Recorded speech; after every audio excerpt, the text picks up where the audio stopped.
Vovonana sesety lasa zao Antananarivo tsy maintsy mandroso.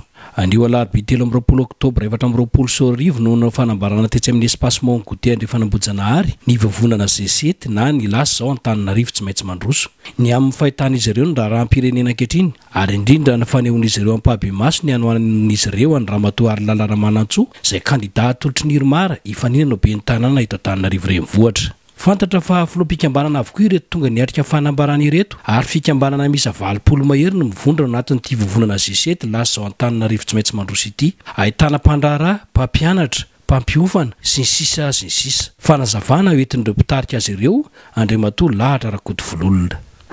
Androany moa zany dia tafavoreto ny solitena président fikambanana eto Antananarivo renivohitra satria fifidianana be ny tanàna no resaka eto dia reto ny solitena président na fikambanana maro samihafa izay mijoro eto manao an'izao fanambarana zao satria raha mahita raha Tananarivo no resaka dia anisy atokon'olona tranotrano izay atao hoe lovatso mifindra ny tantana an'izany tanàna Tananarivo zany. Potika Tananarivo tsy nisy fanantenana Tananarivo tamin'izany vanim-potoana zany fa fofona ary fako ny vovona teto an-tanàna Tananarivo. Tsy manana fanantenana ny vahoaka Antananarivo ary tsy manana fanantenana androsony vahoaka Antananarivo raha ohatra mbola zany atoko zany ny heritreritra indray hitantana ny Tananarivo ity izay mieritreritra an'olovatso mifindra eto Antananarivo renivohitra.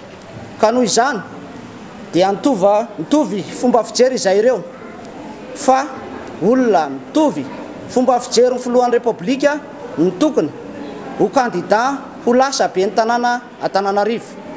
Dia tapa-kevitra izahay satria hitanay loatra ny finiavany sy ny fanapaha-kevitra sy ny programan'asa ho entiny zany kandida ho tohanany vovonana izany. Dia resy lahatra izahay androany fanohana tsy misy fipetra ny kandida laharana fahafito izay atolotry ny Irmara isika rehetra miaraka amin'ny Andry Rajoelina dia vonona izahay vovonana sesety na plateforme lasa zao Antananarivo tsy maintsy mandroso. Vonona izahay fametanana aminy Arilala Ramanantsoa ary vonona mpandany azy amin'ny 11 Desambra ho avy zao. Makasitraka tompoko lahy, makatelina tompoko vavy.